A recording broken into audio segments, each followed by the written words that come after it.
That was super sweet. I'm ready to unleash some knowledge. Hope you're ready for it. Today we're here to answer a question that we get a lot, which is, hey, are there ever any moments where I'd want to corner with level feet? And as you know, there are. So we're going to work on a few different things today. I think first of all, what we'll do is we'll talk about a situation where we do corner with level feet, and then we'll talk about a couple of situations where we don't, and we'll talk about why that is. Mm-hmm. I know you've been working a little bit on your pump track skills. Yeah, that sounded convincing. Yes, I have. So we're going to take a look at this on a pump track, because on a pump track, the idea is that we can press in and create lateral acceleration, not just on the bumps, but also in the berms. So we're going to be working on pressing with both legs. I know a while ago you also did an episode with Aiden. Yeah. Where you guys were up on the ET trail, and there were moments on those big tall berms where you guys had level feet, right? Mm-hmm. So today on a pump track, we're going to be working on this idea of pressing in with both feet evenly. And again, the concept here is that if the berm that I'm on allows me to lean to a point where I'm absolutely perpendicular to the berm, it's the same as when I'm pumping through rolly bumps, right? So I'm coming through rolly bumps here on the pump track, and then I get to a berm and I'm pressing in right to the angle of the berm. And that's why on pump tracks, they're built with really super steep berms, so we can actually generate this force with both legs. Cool. Right? All right, that sounds fun. Okay, let's get started on the pump track, and then we'll maybe take a look at some off-camber and then maybe some shallower berms where we wouldn't do this, and we'll talk about why that is. Yeah, and it is something I've been thinking about, because I work so hard on footwork. I work so hard on the bike body separation and the offset of my feet. Mm-hmm. And then I started wondering, am I using it too much? How much and when? We're always trying to just use the amount we need and no more. And there are a couple reasons for this. One is we can get more pressure with a little bit of action from both legs, right? So that's a pretty obvious one. But the other one is if they're maxing out on footwork in a place on a trail where they don't quite need that much footwork, they've got an artificial speed ceiling. Mm-hmm. Because we want to use more footwork as we go faster, because the bike is going to lean more relative to the ground. So if they're using it all, but they're not really going that fast yet, they're going to be at their limit based on the technique they're using. So I'll have them actually draw back, and then they're able to find more trail speed. Okay. And who doesn't want more trail speed? I want trail speed. Let's do it. We're trying to gain speed out of these turns. That's your mission. Okay. So you're going to be pressing with both feet here, because the berms are pretty steep, and we're going to be matching the angle of the berm. All right, so pressing with both legs, lots of speed. Remember, nice tall stance here. When we're coming through a berm, like even on like high speed, like kind of bobsled berms, or especially that we're gonna have a lot of G-force. Here we're gonna have a lot of G-force because we're pressing and trying to gain speed. And remember, we're a lot stronger in the taller part of our stance here. So our legs are actually gonna be pretty extended and kind of extending through the berm and like really pressing into the berm. Mm-hmm. So we're not gonna have like a low stance, we're gonna have a nice tall stance. Mm-hmm. Cool, all right. Let's do it.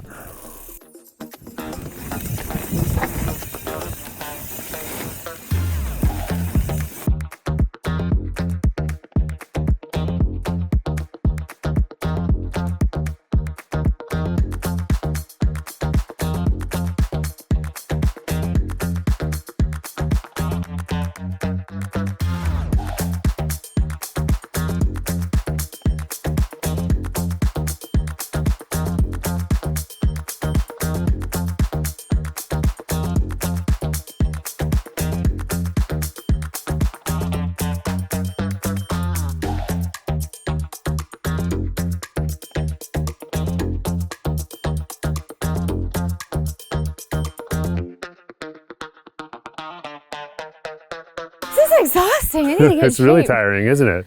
All right, nice work. Heavy breathing. Yeah, exactly, right? Like speed doesn't come for free, and like in that situation, rather than thinking about using our footwork, or in this case, lack of footwork, for control and for precision, we're using it for speed, right? So you're using this as an energetic force to propel you forward, which is a different feeling than using it to like create a lot of hip rotation and stuff like that. Speaking of that, this is one place where we're not actually getting a lot of hip rotation through the turn, right? Because we're leading through with our head as we come through the turn.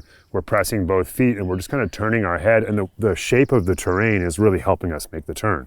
Whereas like when we look at an off-camber, we're gonna see that we're gonna need a lot of hip rotation to get through it. And that foot height offset is gonna help us with that. So it's kind of twofold in terms of how this works. Here we're able to get all the speed we need, but the angle of the turn is really helping us get through the turn, so we don't need footwork, right? You can press on these as hard as you want. I mean, the middle of your tire is on the ground at the angle that you're going. I mean, you have unlimited pressure until you break that berm apart, right?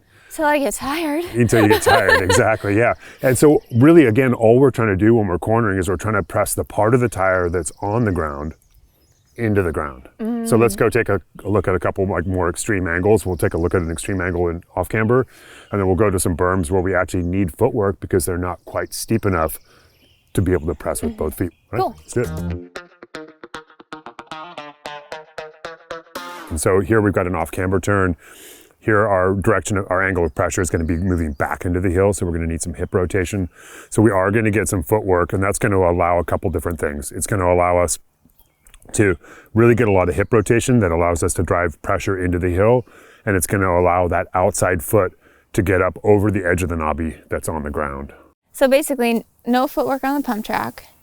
A lot of footwork here because it's off-camber, so it's the opposite situation. And then we'll go do kind of that happy medium. The happy medium where we're pumping with both legs, but we also need a bit of hip rotation to get through the turn because there's not as much support as the pump track. So when it's off-camber like this and you need a lot of footwork, is it still possible to pump? And that was a great question because like on short berms or something, I call it dipping and tapping. Like if it's not a very steep berm and we're just getting that pressure and kind of popping out of it, or on a pump track, we're like just kind of pumping through. When we're on like flat ground, we might get a little bit of kind of pump. Here, the concept is dipping and trapping. So we're really trapping the bike into the terrain, right? Okay. So we're really looking for control here. We're probably not going to be able to generate any lateral acceleration in off-camber turns. Okay. The forces are just the opposite of that, right? Like we can't really press off something. We're just hoping to be able to rotate and press into something. Yeah. That's So a you're great just question. lucky to get traction. You're just happy to get through here, right? Okay. So we're gonna just try to hold whatever speed we have coming in and be able to hold that speed throughout the turn without making any mistakes and while staying on line. But yeah, we're probably not going to be able to generate any speed. Okay. Cool. Let's do it. Okay.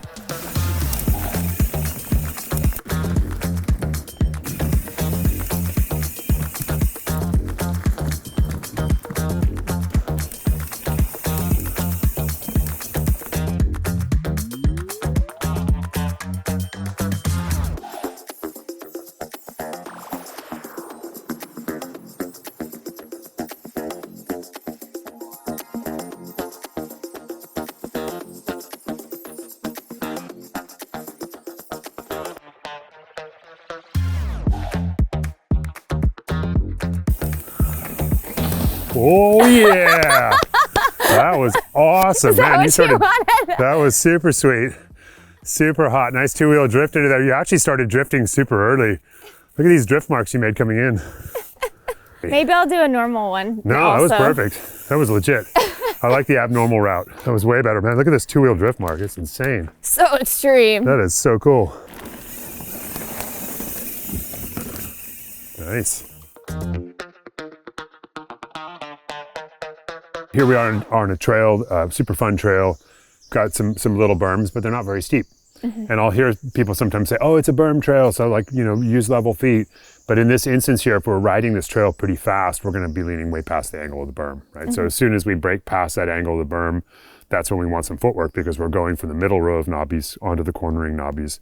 So on this trail, I find that if I'm going kind of slowly, I can pump with my feet level and just kind of play around. And then as I start to go faster, I start to use a little more footwork. And if I ride this trail absolutely full tilt, I do find that I actually hit 6 o'clock all the way at the base a couple times on the way down this track, even though there's a little bit of support because I'm going so wicked fast and leaning past the angle of the turn quite a bit. Wicked fast. So as you can see right in front of us here, we've got a nice little berm. We've got a bit of support, but it's not very steep and it's not very tall. Speaking of very tall, does it matter how tall the berm is in terms of my footwork? It does not. Tell me why. It only matters what the angle of the ground is. So the angle of that berm. That's right. And we see this a lot in World Cup where they just have like a little like these grooved ruts and their feet are perfectly level and the ruts maybe like 6 inches deep, but it's vertical. So they're able to press with both feet and they're able to lean the bike a lot without getting footwork, right? And they don't have to turn the hips much because that groove is holding them in. So this is all about, it isn't about how tall the berm is, how big it is. It's about how that pitch is, right? Yeah, and I guess you could get fooled the other way where you have a berm that is really tall, but the actual angle of it isn't that steep. Absolutely, yeah. That'll kind of like bait you into thinking you don't need any footwork, Right. when maybe you do. Yeah. Yep. Cool. All right.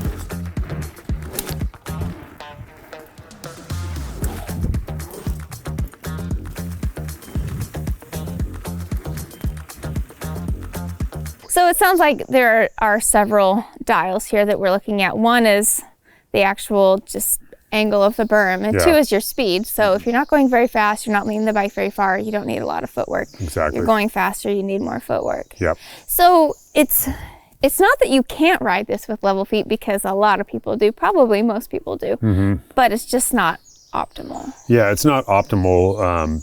It's gonna limit your speed, but so is using too much footwork, right? That's also going to limit our speed. So if I come into turns and I'm just down at 6 o'clock, I'm not going to generate very much lateral acceleration. So we can gain lateral acceleration not just from pumping, but we also get some from our footwork interchange. So we're going to get some from this action of creating our foot height offset and moving through the turn. So here it's a combination of foot height offset and pumping. We're pressing mostly with the outside foot, but there's a lot of weight still on the inside foot. And again, like this on this trail, like any trail, every turn is different.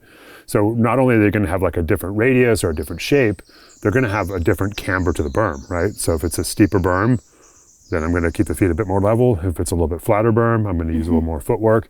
So there are like a lot of different like textures and dynamic ways in which we can really continue to improve our footwork game on a trail like this. It's a lot of fun. Right, so we can perfectly match the amount of footwork to the speed to the berm. Sometimes like getting like too much cornering traction, too much pressure can actually be kind of unnecessary, right? So we're just trying to kind of like use what we need, but no more.